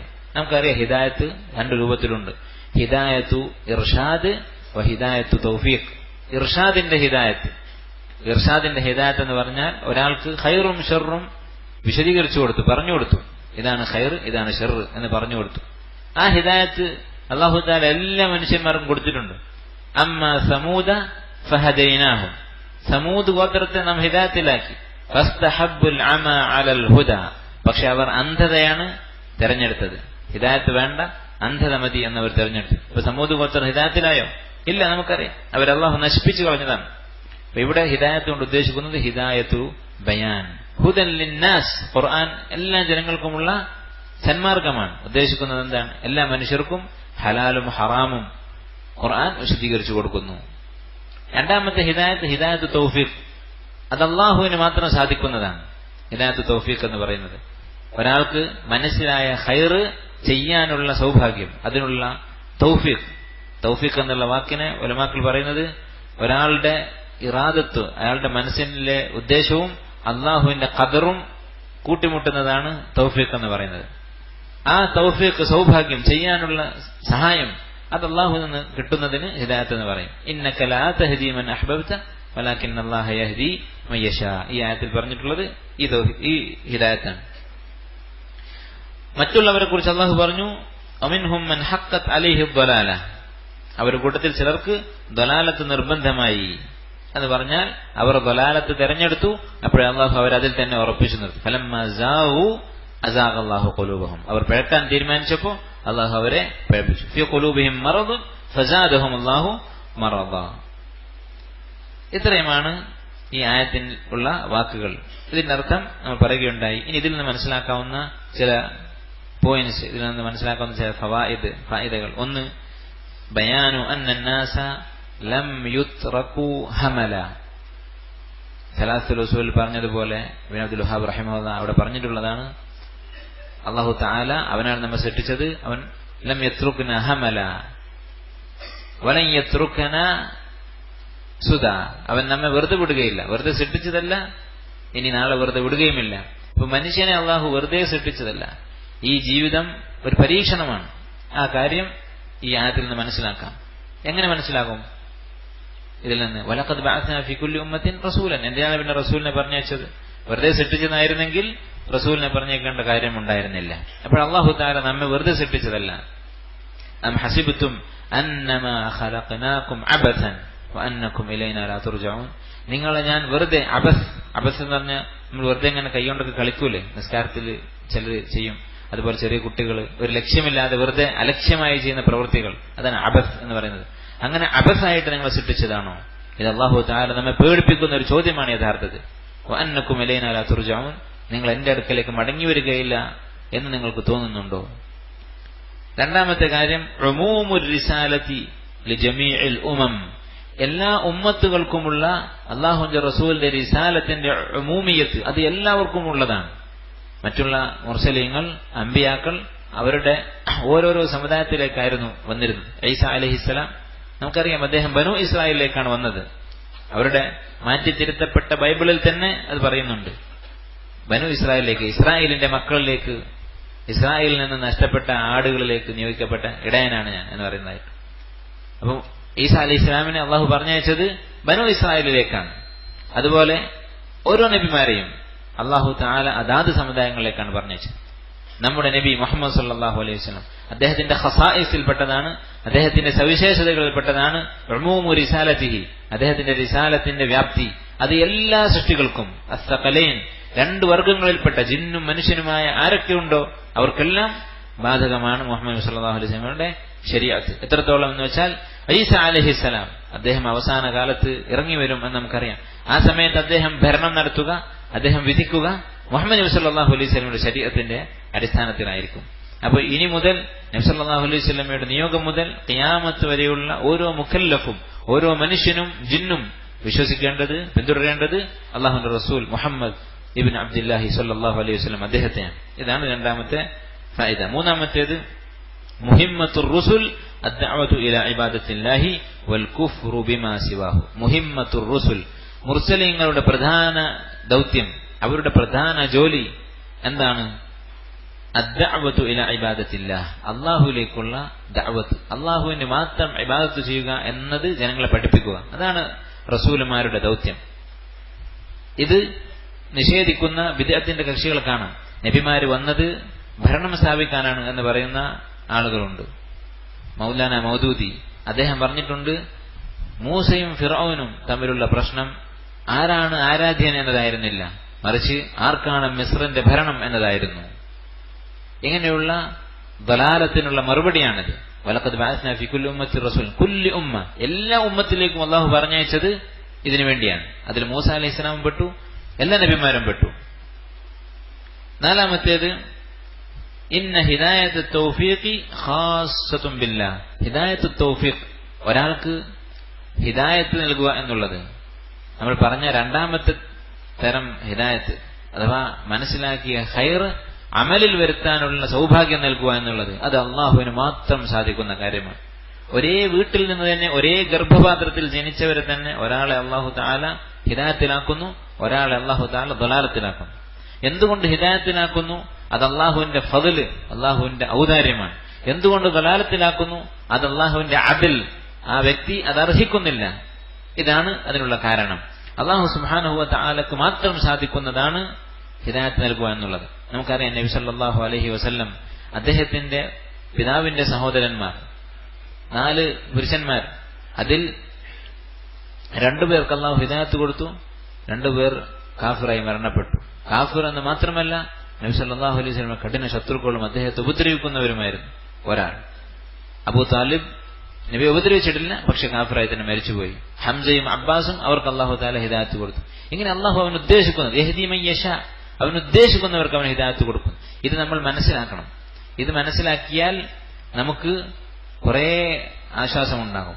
നമ്മൾ ഇഷ്ടപ്പെടുന്ന ചില ആളുകൾ, അവരെ നമ്മൾ ഇത്ര ഉപദേശിച്ചിട്ടും ഒരു മാറ്റം കാണുന്നില്ല. നമ്മുടെ മക്കൾ അല്ലെങ്കിൽ സഹോദരങ്ങൾ അല്ലെങ്കിൽ മാതാപിതാക്കൾ, ഇങ്ങനെ നമ്മൾ ഇഷ്ടപ്പെടുന്ന ആളുകൾ ദീനിന്റെ മാർഗത്തിലല്ല, തൗഹീദിലല്ല, സുന്നത്തിലല്ല, യഥാർത്ഥ സലഫു സാലിഹ്യങ്ങളുടെ മാർഗത്തിലല്ല, മാസിയത്തുകൾ ചെയ്യുന്നു. അതിൽ ഒരു പരിധി വിട്ട് നമ്മൾ വിഷമിക്കേണ്ടതില്ല. ഇന്നക ലാ തഹ്ദീ മൻ അഹ്ബബ്ത. ഇതാരോടാണ് പറയുന്നത്? അഷ്റഫുൽ ഖൽഖായിട്ടുള്ള ഏറ്റവും ഉത്തമനായ നബി സല്ലല്ലാഹു അലൈഹി വസല്ലം, അദ്ദേഹത്തെക്കാൾ നല്ല സ്വഭാവമുള്ള ഒരാളുമില്ല. അതുകൊണ്ട് തന്നെ നമ്മുടെ ദഅവത്ത് ഫലിക്കുന്നില്ല എന്ന് കണ്ട് വിഷമിക്കേണ്ടതില്ല. നമ്മുടെ ഭാഗത്ത് തെറ്റുണ്ടോ എന്ന് പരിശോധിക്കണം. നമ്മുടെ സ്വഭാവ ദൂഷ്യം കൊണ്ടോ നമ്മുടെ അമലിലെ കുറവ് കൊണ്ടോ ഒക്കെയാണോ സംഭവിക്കുന്നത് എന്നുള്ളത് നമ്മൾ ചിന്തിക്കണം. പക്ഷേ പരിധി വിട്ട് നമ്മൾ വിഷമിക്കേണ്ടതില്ല. അതുപോലെ തന്നെ ഏതെങ്കിലും ഒരു ദാഇയുടെ അല്ലെങ്കിൽ ഏതെങ്കിലും ഒരു സ്വാലിഹായ മനുഷ്യന്റെ മക്കളോ മറ്റോ പഴിച്ചു പോയിട്ടുണ്ടെങ്കിൽ അതിനെ അയാളെ കുറ്റം പറയേണ്ടതുമില്ല. അല്ലാഹുവിന്റെ റസൂൽ സല്ലല്ലാഹു അലൈഹി വസല്ലമക്ക് കഴിയാത്ത കാര്യം സാധുക്കളായ ഈ മനുഷ്യന്മാർക്ക് എങ്ങനെ സാധിക്കും? അത് അല്ലാഹുവിന്റെ കയ്യിലുള്ള കാര്യമാണ് ഹിദായത്ത് കൊടുക്കുക എന്നുള്ളത്. മൂന്നാമതായി ഇതിൽ നിന്ന് ഇതുമായി ബന്ധപ്പെട്ട ഒരു കാര്യം, അള്ളാഹുവിനോട് പ്രാർത്ഥിക്കുക. നമ്മൾ ഇഷ്ടപ്പെടുന്ന ആളുകൾക്ക് ഹിദായത്ത് കിട്ടാൻ വേണ്ടി, നമുക്ക് തന്നെ ഹിദായത്ത് കിട്ടാൻ വേണ്ടി നമ്മൾ അള്ളാഹുവിനോട് പ്രാർത്ഥിക്കുക. നമ്മുടെ ബുദ്ധിയിൽ നമ്മൾ മതിമറക്കാതിരിക്കുക. ഞാൻ കാര്യങ്ങൾ മനസ്സിലാക്കാൻ കഴിവുള്ളവനാണ്, ഞാൻ അന്വേഷിച്ച് പഠിക്കും എന്ന് കരുതി മതിമറക്കാതിരിക്കുക. നമുക്കാർക്കും സാധിക്കുന്ന കാര്യമല്ല നമ്മെ തന്നെ ഒരു ഖൈറിലേക്ക് എത്തിക്കുക എന്നത് അള്ളാഹുവിന്റെ തൗഫീഖാണ്. അതുകൊണ്ട് അള്ളാഹുവിനോട് പ്രാർത്ഥിക്കുക. ദീനിന്റെ മസലകൾ മനസ്സിലാകാതിരിക്കുമ്പോൾ അല്ലെങ്കിൽ മനസ്സിലാക്കിയ കാര്യം അമൽ ചെയ്യാൻ സാധിക്കാതിരിക്കുമ്പോൾ അള്ളാഹുവിനോട് ചോദിക്കുക. നബി സല്ലല്ലാഹു അലൈഹി വസല്ലം പഠിപ്പിച്ച ഒരു ദുആയുണ്ട്, അല്ലാഹുമ്മ ഹ്ദിനി വസദ്ദിദ്നി. അള്ളാഹുവേ എനിക്ക് ഹിദായത്ത് നൽകണം. സദാദ് എന്ന് പറഞ്ഞാൽ അമ്പെയ്യുമ്പോൾ അത് ലക്ഷ്യത്തിൽ പോയി തറക്കുന്നതിനൊക്കെയാണ് സദാദ് എന്ന് പറയാം. അപ്പൊ കൃത്യത, എല്ലാ കാര്യവും എങ്ങനെയാണോ അള്ളാഹുവിന്റെ പരിപൂർണമായ തൃപ്തി ആ രൂപത്തിൽ ചെയ്യാനുള്ള ഭാഗ്യം, അതാണ് സദാദ് എന്ന് പറയുന്നത്. ഞാൻ എന്ത് കാര്യം ചെയ്യുന്നതാണോ അള്ളാഹുവിന് ഇഷ്ടം. ചിലപ്പോൾ നല്ല കാര്യങ്ങളായിരിക്കാം, പക്ഷെ അള്ളാഹുവിന് ഇഷ്ടമുള്ളത് നമ്മൾ വേറെ ഒരു കാര്യം ചെയ്യുന്നതായിരിക്കും. അതിനേക്കാൾ നമ്മുടെ കണക്കിൽ നമ്മുടെ സാഹചര്യത്തിൽ അഫ്ദലായിട്ടുള്ള മറ്റൊരു പ്രവൃത്തി ഉണ്ടായിരിക്കാം. അതൊക്കെ മനസ്സിലാക്കി തിരിച്ചറിയാനുള്ള തൗഫീഖ്. അതുപോലെ തന്നെ ഹിദായത്തിന് വേണ്ടിയുള്ള പല പ്രാർത്ഥനകളും നമുക്കറിയാം. ഇഹ്ദിനസ് സിറാത്തൽ മുസ്തഖീം എന്ന ഫാത്തിഹയിൽ നമ്മൾ ആവർത്തിച്ച് ചോദിക്കുന്നു. കാരണം എന്താണ്? അള്ളാഹുവിന്റെ കയ്യിലാണ്, അള്ളാഹുവിന്റെ കയ്യിൽ മാത്രമാണ് ഹിദായത്തു തൗഫീഖ്, തൗഫീഖിന്റെ ഹിദായത്ത്. അഞ്ചാമത്തെ ഫായിദ, ലാ യൽസമു മിൻ അംരില്ലാഹി ബിശൈഇ ഇറാദത്തുഹു ലഹു. അല്ലാഹു തആല ഒരു കാര്യം കൽപ്പിച്ചിട്ടുണ്ടെങ്കിൽ അത് അല്ലാഹു ഉദ്ദേശിച്ചു എന്നർത്ഥമില്ല. അഥവാ അല്ലാഹു ഇവിടെ അവന് ഇബാദത്ത് ചെയ്യാൻ വേണ്ടി കൽപ്പിച്ചു, അതിനാണ് റസൂൽമാരെ പറഞ്ഞയച്ചത്. അങ്ങനെ അല്ലാഹു ഒരു കാര്യം കൽപ്പിച്ചിട്ടുണ്ടെങ്കിൽ അല്ലാഹു എല്ലാ മനുഷ്യരും ഈ കൽപ്പന അനുസരിക്കണം എന്ന ഒരു തീരുമാനം എടുത്തു എന്നതിനർത്ഥമില്ല. അല്ലാഹു ചില കാര്യങ്ങൾ കൽപ്പിക്കും പരീക്ഷിക്കാൻ വേണ്ടി, അത് ആളുകൾ ചെയ്യുന്നുണ്ടോ ഇല്ലേ എന്നറിയാൻ വേണ്ടി. തെറ്റിദ്ധരിക്കാൻ പാടില്ല. അല്ലാഹു അവനെ മാത്രം ആരാധിക്കാൻ വേണ്ടി റസൂൽമാരെ പറഞ്ഞു വെച്ചു, എന്നിട്ട് അവന്റെ ആ കൽപ്പന ധിക്കരിച്ചുകൊണ്ട് അവന്റെ ഉദ്ദേശം മറികടന്നുകൊണ്ട് സൃഷ്ടികൾ ശിർക്ക് ചെയ്യുന്നതാണോ? അല്ല. നേരെ മറിച്ച് അവന്റെ ഇറാദത്തുൻ കൗനിയ്യ, അവന്റെ ഖദരിയായ പ്രാപഞ്ചികമായ ഉദ്ദേശം എന്താണ്? ഫമൻ ശാഅ ഫൽയുമിൻ വമൻ ശാഅ ഫൽയക്ഫുർ ഇന്നാ അഅതദ്നാ ലിൽ കാഫിരീന നാറൻ. അതാണ് അല്ലാഹുവിന്റെ പ്രാപഞ്ചികമായ ഉദ്ദേശം. അവൻ നരകവും സ്വർഗവും ഒരുക്കി വെച്ചിട്ടുണ്ട്. സ്വർഗം ആവശ്യമുള്ളവർക്ക്, അതാഗ്രഹിക്കുന്നവർക്ക് തൗഹീദ് സ്വീകരിക്കാം. ഇതാണ് അള്ളാഹുവിന്റെ കൽപ്പനയുടെ ഉദ്ദേശം. ആറാമത്തെ കാര്യം, ഇസ്തിഹ്ബാബു അൽ-ഇഅ്തിബാർ ബിആഥാരിൽ ഖുറൂനിൽ ഊല. മുൻഗാമികളായ ഉമ്മത്തുകൾ അവരുടെ അവസ്ഥ, അവരുടെ ആഖിബത്ത്, അവർക്ക് എന്ത് സംഭവിച്ചു എന്നത് ഓർത്ത് ഇഅ്തിബാർ, അതിൽ നിന്ന് ഗുണപാഠം ഉൾക്കൊള്ളുക. അല്ലാഹു തആല ഈ ആയത്തിന്റെ അവസാനത്തിൽ പറഞ്ഞത്, فمنهم من هدى الله ومنهم من حقت عليه الضلالة فسيروا في الأرض فانظروا كيف كان عاقبة المكذبين. കാഫിറുകളുടെ, മുകദ്ദിബീങ്ങളുടെ ആഖിബത്ത്, അവരുടെ അന്തിമ ഫലം എന്തായിരുന്നു എന്ന് നിങ്ങൾ ചിന്തിക്കുക. അപ്പോ ആഖിബത്താണ് പ്രധാനം. ഒരുപാട് കാലം വലിയ അധികാരവും സമ്പത്തും ഒക്കെ കൊണ്ടു നടന്ന ആളുകളുണ്ട്. പക്ഷെ കുഫറിന്റെയും ഷിർക്കിന്റെയും ഫലമായി അവരെ അള്ളാഹു ദുനിയാവിൽ വെച്ച് നശിപ്പിച്ചു. ഫിർഔൻ നമുക്കറിയാം. ചില ഇസ്രായേലി റിവായത്തുകളിൽ, തഫ്സീറുകളിലൊക്കെ കാണുന്നത് 400 വർഷം ഫിർഔൻ ഭരിച്ചുവെന്നാണ്. അല്ലാഹു ആലം, അതിന്റെ സിഹത്ത് നമുക്കറിയില്ല. പക്ഷേ ഒരുപാട് അധികാരമുണ്ടായിരുന്ന ആളാണ് ഫിർഔൻ. ഫിർഔന്റെ സമൂഹത്തിൽപ്പെട്ട ഒരു സാധാരണ പൗരനായിരുന്നു ഖാറൂൻ. ഖാറൂന്റെ താക്കോലുകൾ വഹിക്കാൻ ഒരു സംഘം ആളുകൾ വേണ്ടിയിരുന്നു. അത്ര വലിയ ഖജനാവുകൾ ഖാറൂനുണ്ടായിരുന്നു. അപ്പൊ അവിടുത്തെ രാജാവായ ഫിർഔൻ എന്തുമാത്രം വലിയ സമ്പന്നനും അധികാരിയുമായിരിക്കും. ഇങ്ങനെയുള്ള ഫിർഔൻ അള്ളാഹു എന്തു ചെയ്തു? അള്ളാഹു തആല വെള്ളത്തിൽ മുക്കി നശിപ്പിക്കുകയാണുണ്ടായത്. അതുകൊണ്ട് തന്നെ ഈ ആഖിബത്തിനെ കുറിച്ച്, ധിക്കാരികൾക്കുണ്ടായ ആഖിബത്തിനെ കുറിച്ച് ചിന്തിക്കുക. ഫഅസാ ഫിർഔനുർ റസൂല ഫഅഖദ്നാഹു അഖ്ദൻ വബീല. വേദനാജനകമായ ശിക്ഷ അള്ളാഹു ശിക്ഷിച്ചു. എന്തിനാണ് അള്ളാഹു ഈ കഥകൾ ഖുർആനിൽ എടുത്തു പറയുന്നത്? അല്ലാഹു തആല ഈ ഉമ്മത്തിൽപ്പെട്ട ആളുകളെ താക്കീത് ചെയ്യുകയാണ്. അകുഫാറുക്കും ഖൈറും മിൻ ഉലൈക്കും അം ലക്കും ബറാഅത്തുൻ ഫിസ്സുബുർ. ഇന്നുള്ള കുഫാർ, ഇന്നുള്ള നിഷേധികൾ അവരെക്കാൾ എന്തെങ്കിലും പ്രത്യേകതയുള്ള ആളുകളാണോ എന്ന് അല്ലാഹു തആല ചോദിക്കുന്നു. അതുപോലെ തന്നെ മുൻഗാമികളായ ഫാസിഖുകൾ, അവർക്ക് അല്ലാഹുവിന്റെ ശിക്ഷയുണ്ടായിട്ടുണ്ട്. നന്മ കൽപ്പിക്കുകയും തിന്മ വിരോധിക്കുകയും ചെയ്യാതിരുന്ന ആളുകൾ, അവരെ അല്ലാഹു ശിക്ഷിച്ചിട്ടുണ്ട്. അങ്ങനെയുള്ള ആളുകൾ, അവരുടെ കഥ അള്ളാഹു എടുത്തു പറയുന്നത് എന്തിനു വേണ്ടിയാണ്? നമ്മുടെ ഇഅ്തിബാറിന് വേണ്ടി. അള്ളാഹുവിനെ ധിക്കരിച്ചാൽ നമ്മൾ ആരും അള്ളാഹുവിന് വലുപ്പമേറുകയില്ല. അള്ളാഹുവിനെ നമ്മെ ആരെയും ശിക്ഷിക്കാൻ ആരോടും സമ്മതം ചോദിക്കേണ്ടതില്ല. അതുകൊണ്ട് അള്ളാഹുവിനെ പേടിക്കുക. ആ കാര്യം ഇതിൽ നിന്ന് മനസ്സിലാക്കാം. ഇബ്നു അബ്ദുൽ വഹാബ് റഹിമഹുല്ലാഹ് സലാത്തുൽ ഉസൂലിൽ പറഞ്ഞത് നിങ്ങൾക്ക് ഓർമ്മയുണ്ടാകും. ഫഅസാ ഫിർഔനുർ റസൂല ഫഅഖദ്നാഹു അഖ്ദൻ വബീല എന്ന് പറഞ്ഞുകൊണ്ട് അദ്ദേഹം പറഞ്ഞത് എന്താണ്? ഫമൻ അതാഅ റസൂൽ ദഖലൽ ജന്ന ഫമൻ വലകിൻ അർസല ഇലൈക്കും റസൂല ഫമൻ അതാഅ റസൂല ദഖലൽ ജന്ന ഫമൻ അസാഹു. സലാത്തുൽ ഉസൂലിന്റെ മത്നിൽ റസൂലിനെ പറഞ്ഞതിനെ കുറിച്ച് അദ്ദേഹം പറഞ്ഞ വാക്കുകളാണ്. എന്നിട്ട് ഈ ആയത്ത് അദ്ദേഹം കൊടുത്തിട്ടുണ്ട്. ആരാണോ ഈ റസൂലിനെ അനുസരിക്കുന്നത് അവൻ സ്വർഗ്ഗത്തിൽ പ്രവേശിക്കും, ആരാണോ ധിക്കരിക്കുന്നത് അവനെ അല്ലാഹു ശിക്ഷിക്കും. അതിന് ഈ ആയത്ത് തെളിവാണ്. ഇതാണ് ഈ രണ്ടാമത്തെ ആയത്തിൽ ഇദ്ദേഹം പറഞ്ഞിട്ടുള്ളത്. ബാക്കിയുള്ള കാര്യം ഇൻഷാ അല്ലാഹ് നമുക്ക് അടുത്ത ദിവസം വായിക്കാം. ഈ മത്ന് ആർക്കെങ്കിലും ഹിഫ്ളാക്കാൻ സാധിക്കുന്നുണ്ടെങ്കിൽ ഹിഫ്ളാക്കുക. യാതൊരു നഷ്ടവുമില്ല. ഇത് അള്ളാഹുവിന്റെ കലാമാണ്. ഖുർആനും ഹദീസും അല്ലാത്ത ഒന്നും ഈ മത്നിൽ അദ്ദേഹം എഴുതിയിട്ടില്ല. അപൂർവമായി ചില ഖൗലുകൾ ചില ഉലമാക്കളുടെ, ഇബ്നു തൈമിയ്യയുടെയും അതുപോലെ ഇബ്നു കസീറിന്റെയും ഒക്കെ ചില ഉദ്ധരണികളുണ്ട്. ബാക്കിയൊക്കെ അള്ളാഹുവിന്റെ കലാമാണ്, റസൂലിന്റെ ഹദീസുകളാണ്. അള്ളാഹു സുബ്ഹാനഹു വ തആല നമുക്ക് തൗഹീദിൽ അടിയുറച്ച് ജീവിക്കാനും അതിലേക്ക് ക്ഷണിക്കാനും തൗഹീദോടുകൂടി ഇഖ്ലാസോടുകൂടി കലിമത്തു തൗഹീദ് ഷഹാദത്തു അൻ ലാ ഇലാഹ ഇല്ലല്ലാഹ് എന്ന് പറഞ്ഞുകൊണ്ട് മരിക്കാനുമുള്ള തൗഫീഖ് നൽകി അനുഗ്രഹിക്കുമാറാകട്ടെ. اللهم أصلح لنا نياتنا وذرياتنا. اللهم آت نفوسنا تقواها وزكها أنت خير من زكاها أنت وليها ومولاها. سبحانك اللهم وبحمدك أشهد أن لا إله إلا أنت أستغفرك وأتوب إليك.